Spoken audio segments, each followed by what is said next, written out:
Bonjour à chacun et à chacune ce matin. Quelle que soit votre humeur et votre état d'esprit ce matin, quelles que soient vos convictions, quelle que soit votre sensibilité religieuse, soyez toutes et tous les bienvenus pour ce moment de culte, de prière et de réflexion. Nous voici une semaine après Pâques, la fête qui célèbre la résurrection du Christ. La résurrection n'est pas seulement un événement isolé qui a eu lieu il y a plus de 2000 ans, mais c'est une victoire de la vie sur la mort qui a des incidences jusqu'à aujourd'hui dans chacune de nos vies. Mais comment la recevoir, cette bonne nouvelle? Comment croire à cette histoire de tombeau vide, de mort qui revient sur la vie? Comment s'approprier cette bonne nouvelle et s'en réjouir? L'histoire des disciples et celle de Thomas, que nous allons entendre tout à l'heure, pourra peut-être nous donner quelques pistes. Mais remettons tout d'abord ce temps dans la prière, entre les mains de Dieu, qui est Père, Fils et Esprit. Amen.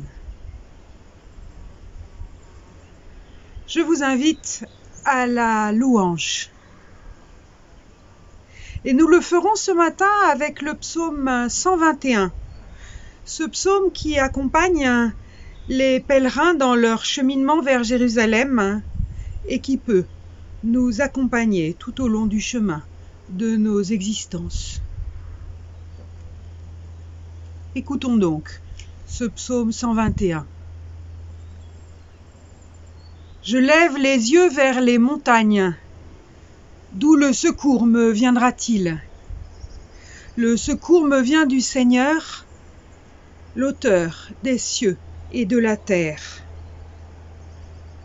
Qu'il ne laisse pas chanceler ton pied, que ton gardien ne somnole pas. Non, il ne somnole ni ne dort, le gardien d'Israël.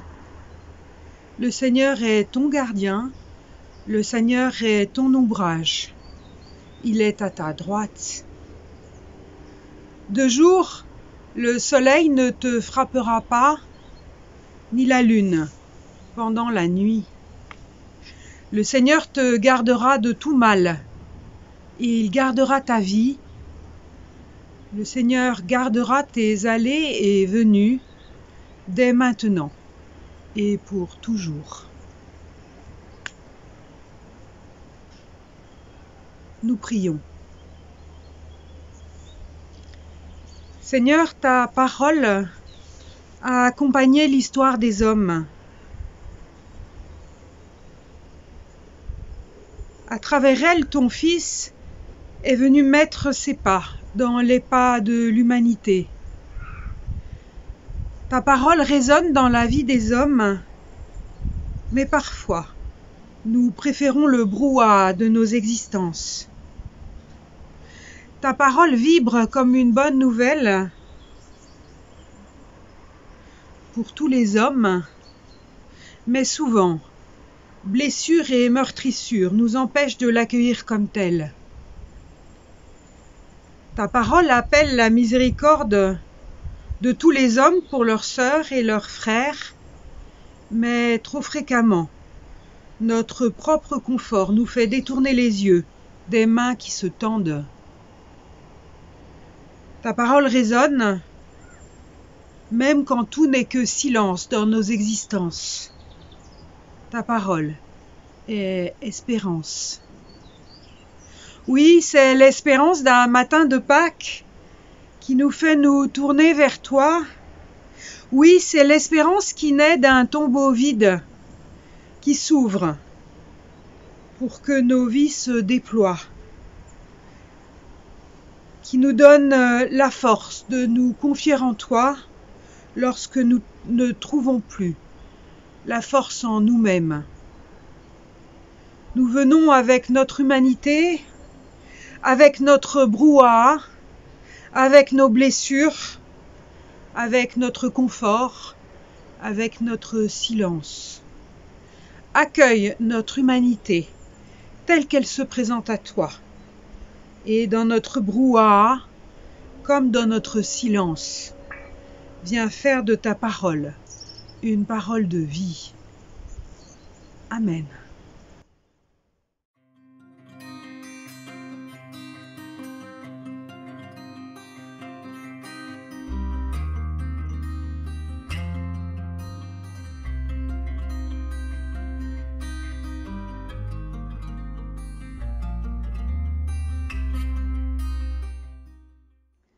Avant d'ouvrir la Bible, je vous invite à la prière. Dieu notre Père, ouvre notre intelligence et notre sensibilité pour que notre vie s'éclaire à la lumière de ta parole. Fais-nous entendre l'écho de la vie en plénitude que tu vas nous donner. Amen. Et je vous invite ce matin à lire le texte du jour dans l'évangile de Jean, au chapitre 20. Nous lirons les versets 19 à 31. Jean 20, 19 à 31. Le soir de ce jour, qui était le premier de la semaine, les portes du lieu où se trouvaient les disciples étaient fermées, à cause de la crainte qu'ils avaient des Juifs. Jésus vint, se présenta au milieu d'eux et leur dit « La paix soit avec vous ». Et quand il eut dit cela, il leur montra ses mains et son côté. Les disciples furent dans la joie en voyant le Seigneur. Jésus leur dit de nouveau « La paix soit avec vous. Comme le Père m'a envoyé, moi aussi, je vous envoie. » Après ces paroles, il souffla sur eux et leur dit « Recevez le Saint-Esprit. Ceux à qui vous pardonnerez les péchés, ils leur seront pardonnés. Et ceux à qui vous les retiendrez, ils leur seront retenus. » Thomas, appelé Didyme, l'un des 12, n'était pas avec eux lorsque Jésus vint. Les autres disciples lui dirent donc « Nous avons vu le Seigneur. » Mais il leur dit « Si je ne vois dans ses mains la marque des clous, et si je ne mets mon doigt dans la marque des clous, et si je ne mets ma main dans son côté, je ne croirai point. » 8 jours après, les disciples de Jésus étaient de nouveau dans la maison et Thomas se trouvait avec eux.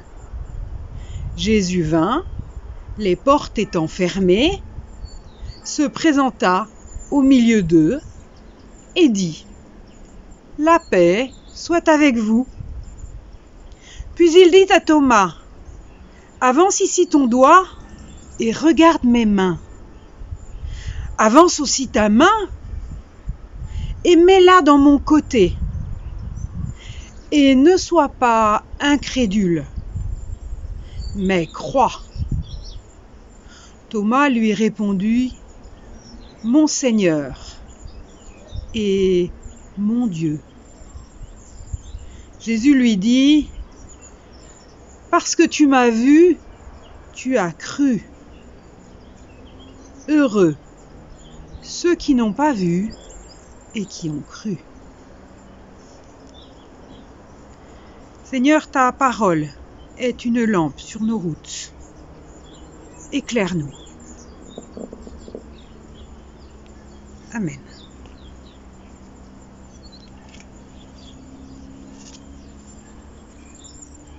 Alors nous sommes aujourd'hui au lendemain de Pâques, temps de fête chrétienne par excellence, où toutes les communautés chrétiennes viennent de fêter la résurrection. Nous aussi d'ailleurs, dimanche dernier, comme nous avons pu, chacun dans nos maisons, confinés. Nous sommes pour notre texte un peu après l'encens, après les faits. En effet, Jésus est mort ressuscité depuis déjà une bonne centaine d'années, lorsque l'auteur de l'Évangile s'adresse aux premières communautés chrétiennes, qui n'ont pas été témoins de l'époque du Christ. Il faut donc s'imaginer que ce texte est écrit pour elles, afin de les aider à entrer dans la compréhension de ce que peut signifier cet événement incroyable et pourtant si important de la résurrection. Effectivement, les premières communautés chrétiennes se sont posé la question, à juste titre, de la véracité et des preuves de la résurrection. Qu'est-ce qui nous dit que Jésus est ressuscité? En avons-nous les preuves formelles? Qui peut nous le dire? Les apôtres n'ont-ils pas rêvé? Nous voulons bien y croire, mais donnez-nous quelque assurance. On ne peut comprendre le récit de ce matin que dans ce contexte-là, avec ces questions-là, tout simplement. Notre récit soulève donc la question des preuves de la résurrection. Et je dois dire que l'explication n'était pas des plus faciles. Et toi, tu y crois à cette résurrection?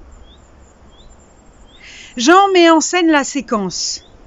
Et dans le texte qui nous est proposé ce matin, qui dans l'Évangile suit directement le texte du tombeau vide, il y a deux histoires. Deux parties comme deux volets d'une même fenêtre qui s'ouvrent pour nous dire quelque chose de la résurrection, ou bien plutôt de la foi en la résurrection. Les disciples, imaginez-les, sont reclus dans leur maison, craignant la réaction des Juifs. Jésus vient se placer au milieu d'eux et il leur montre ses stigmates, pieds et mains percés, ainsi que son côté. Les disciples sont tout à leur joie et Jésus les envoie. C'est la première séquence. Mais Jean va rejouer la scène une deuxième fois, car Thomas n'était pas là. Ce sera la seconde séquence. Jean a donc bien décrit deux fois la scène de l'apparition de Jésus, sans doute pour que nous comprenions bien. Les disciples l'ont vu, Thomas l'a vu, ce sont des témoins oculaires et dignes de foi. La résurrection se trouve donc vérifiée parce que Jésus, en chair et en os, s'est montré aux disciples. Jésus, après sa mort au milieu des siens, cela devient valable pour les générations suivantes, d'autant que Jésus a dit à Thomas, parce que vous m'avez vu, parce que tu m'as vu, tu as cru, heureux ceux qui croient, sans avoir vu. Et bien évidemment, c'est notre cas. Jésus, ce matin, s'est adressé à nous. Il a tenté de justifier notre foi au Christ ressuscité. Et on pourrait facilement s'arrêter là. Et peut-être pour certains est-ce suffisant. Il se peut en effet que les apparitions du Christ à ses disciples soient des preuves suffisantes pour pouvoir croire au ressuscité et affirmer sa foi.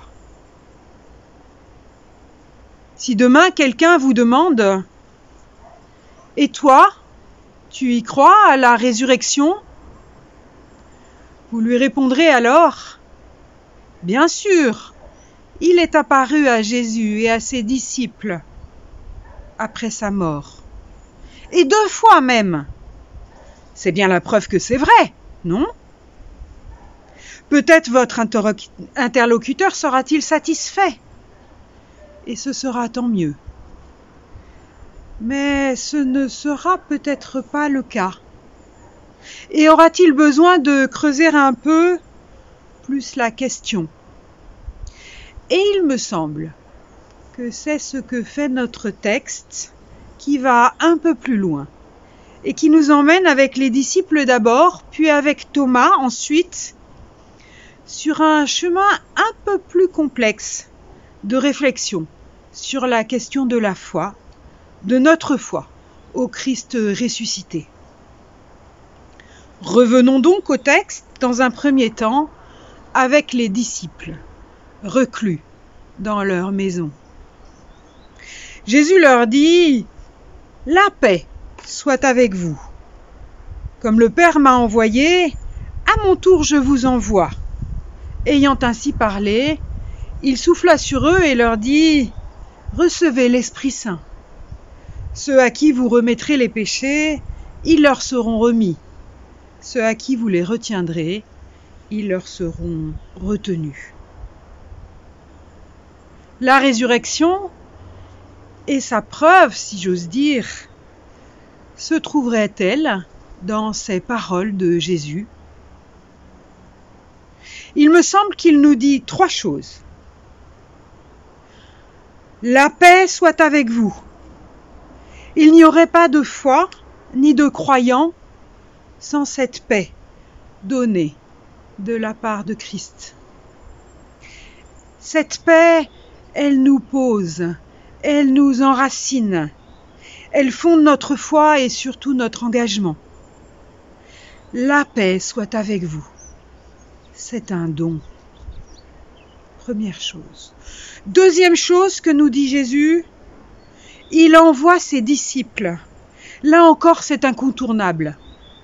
La présence du Christ n'a de sens que par l'action et l'envoi de ses disciples. Nous sommes, je dis bien nous sommes, la présence du Christ quand nous acceptons d'être envoyés.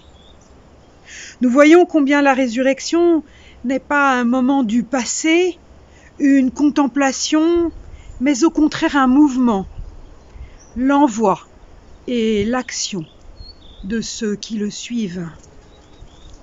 Et puis, troisième chose, le don de l'esprit et la responsabilité du croyant dans sa capacité à pardonner. Que faut-il entendre ici? Peut-être tout simplement la conséquence de l'envoi, qui est la façon dont nous agissons dans nos propres vies. Le fait d'être croyant nous oblige à une certaine éthique, à un comportement qui suit ce que nous dit l'Évangile. Ce comportement se traduit par des responsabilités et des décisions que nous prenons. Nous avons à agir, à faire des choix, à assumer. C'est ce que traduit l'affirmation de Jésus sur le pardon donné ou refusé. Il en va de notre responsabilité dans toutes les actions et décisions que nous prenons. Alors, en résumé, que dit Jésus? Il nous donne sa paix, il nous envoie et il nous pose, il nous pousse à vivre de façon responsable dans tous les domaines de notre vie. Alors, éclairé par la question posée précédemment, et toi, tu y crois à la résurrection? Éclairé par ces paroles de Jésus, je pourrais répondre, bien sûr, il me donne une paix, sa paix, que j'essaye de vivre au jour le jour et dans laquelle je puise mes ressources. Cette paix donnée, elle m'invite à sortir, à m'engager. Elle fonde mes actions et me donne des forces. C'est pourquoi je peux travailler avec les autres et je sais qu'il est alors présent avec moi, dans mes luttes et mes engagements, dans mes questionnements et dans mes choix. Pour moi, la résurrection est avant tout une présence qui m'accompagne. Alors si j'y crois, ce n'est sans doute pas le bon verbe. Croire. J'emploierais plus volontiers, aujourd'hui en tout cas, le verbe vivre. Elle me donne de la vie en plus, cette résurrection. Elle me permet de continuer à être en vie, debout, quand toutes les forces de la mort tenteraient de me faire tomber. Et comme les disciples ce matin, cela me met en joie. Mais notre texte ne s'arrête pas là et met en scène, pour la seconde apparition, le disciple Thomas, qui était absent le premier soir. Seconde séquence pour nous ce matin. C'est donc 8 jours plus tard que Jésus revient pour Thomas. Et beaucoup d'éléments peuvent nous rapprocher de Thomas. Ce Thomas dont on a fait au fil des temps une caricature, la figure de celui qui doute. Thomas, il n'a pas pris pour argent comptant les paroles des disciples. Thomas préfère s'en remettre à Dieu plutôt qu'à ses saints. Thomas qui ne se contente pas de cette parole. Nous avons vu le Seigneur. Thomas qui se met en quête de la vérité. Et ce que nous révèle ce texte, c'est que cette quête est légitimée par le Christ qui s'adresse directement à lui pour lui proposer de passer à la vérification. En légitimant cette quête, le Christ montre que le doute n'est pas l'ennemi de la foi. Au contraire, il souligne que la foi a besoin de se confronter à l'existence et que cette confrontation passe par la critique des évidences, par la mise en doute des paroles convenues. La foi, pour être véritablement cette confiance suscitée par Dieu, elle a besoin de se confronter à toute notre vie, à ce que nous disons et pensons de Dieu, à ce que nous faisons au nom de Dieu. Dire Dieu, ça ne devrait jamais aller de soi. La foi n'est pas une évidence a priori qui s'impose implacablement à notre conscience. La foi dans la Bible est toujours affaire de lutte entre Dieu et le croyant. Souvenez-vous, Job, Jacob avec l'ange, Jonas qui ne veut pas aller à Ninive, et tous les prophètes qui luttent. Et les exemples sont nombreux. La foi est toujours affaire de réajustement, d'approfondissement, de déplacement, d'abandon parfois, de nouvelle adhésion. La foi, selon ce que nous pouvons en comprendre dans la Bible, est faite d'aller-retour entre ce que nous entendons, ce qu'on nous dit de Dieu et ce que nous expérimentons au jour le jour. Alors au discours conventionnel des disciples a succédé une véritable confession de foi personnelle de Thomas, qui fait droit au sentiment personnel. Il ne dit pas le Seigneur, une instance lointaine, impersonnelle, mais mon Seigneur, le partenaire d'une relation. La foi, c'est l'histoire d'une rencontre authentique, celle de ce matin pour Thomas,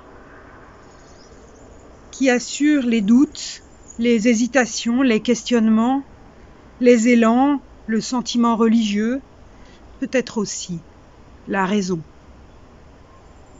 Alors à la question « Et toi, tu y crois à la résurrection ?»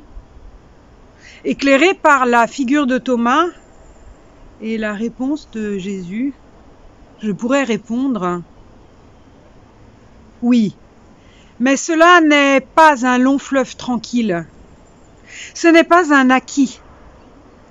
Parfois, mes questions sont plus fortes que mes certitudes.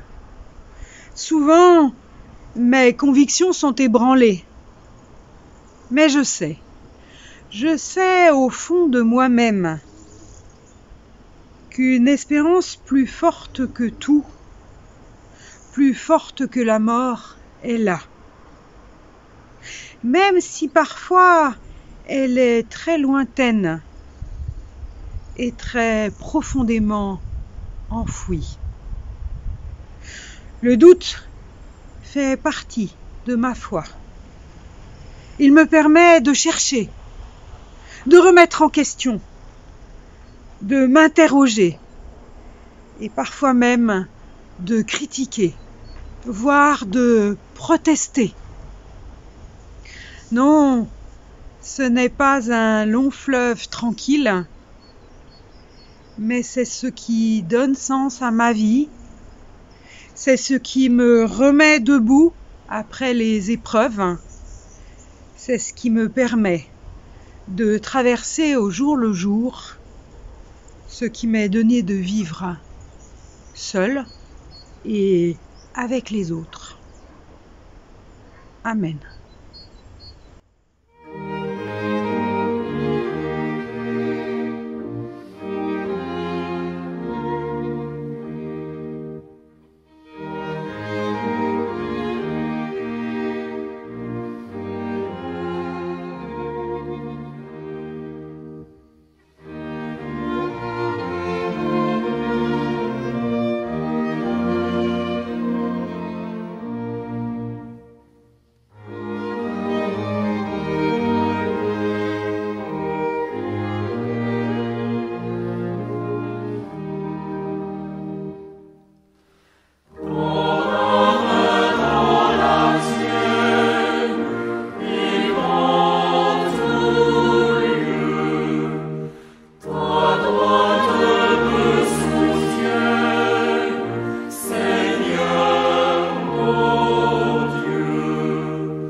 Je vous invite à la prière d'intercession. Ô notre Dieu, merci. Merci pour tout ce qu'il y a de bon dans notre vie. Merci pour tout ce qu'il y a de bon en nous. Merci pour l'immense source de résurrection qu'est ta présence. Tout cela nous donne la soif de te présenter ce matin tout ce qui nous peine. Seigneur, nous pensons devant toi à tous ceux qui souffrent, quelle que soit l'origine de leur souffrance, à ceux qui doivent reconstruire une nouvelle vie après une séparation, un deuil, un échec, une maladie. Nous pensons à ceux qui sont en souci pour leur situation, de solitude, d'enfermement, d'éloignement. Aide-nous, Seigneur, à avoir le geste et la parole juste. Aide-nous à recevoir et à donner avec joie. Nous pensons devant toi à celles et ceux qui nous sont chers et à tous ceux que nous avons du mal à aimer. Et nous voulons ce matin te les confier en particulier.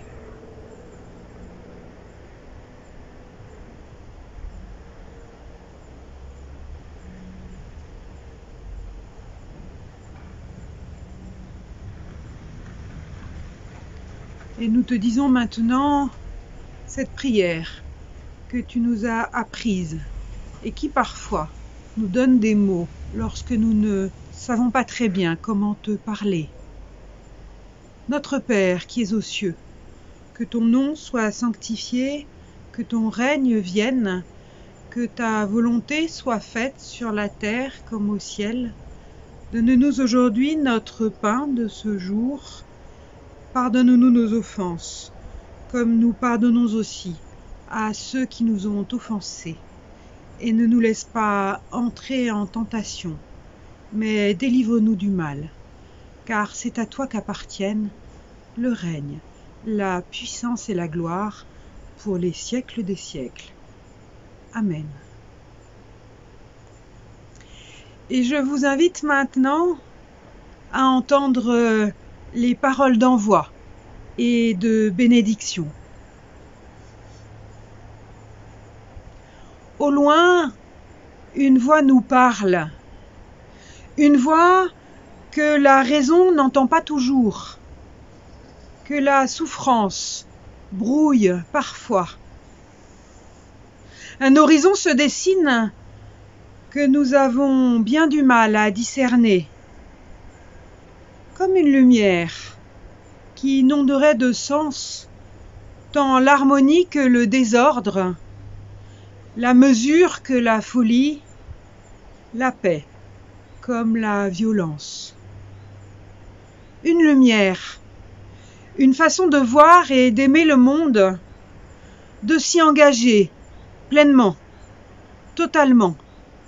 Un amour fou qui refuse l'abandon et va jusqu'au partage de la croix, de la solitude, de la douleur et de la mort.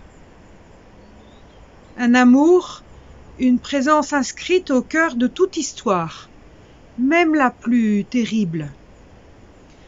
Voici, je suis avec vous tous les jours jusqu'à la fin du monde, a dit Jésus à ses disciples au moment où il les quittait. Je suis avec vous tous les jours. Oui, écrit l'apôtre Paul, j'ai l'assurance que ni la mort, ni la vie, ni le présent, ni l'avenir, rien ne pourra nous séparer de l'amour de Dieu en Jésus-Christ, notre Seigneur. Que le Dieu de la vie, qui appelle à la vie, vous accompagne dans la joie comme dans l'épreuve, dans la confiance et dans le doute, dans la force et la fragilité, aujourd'hui et chaque jour. Amen.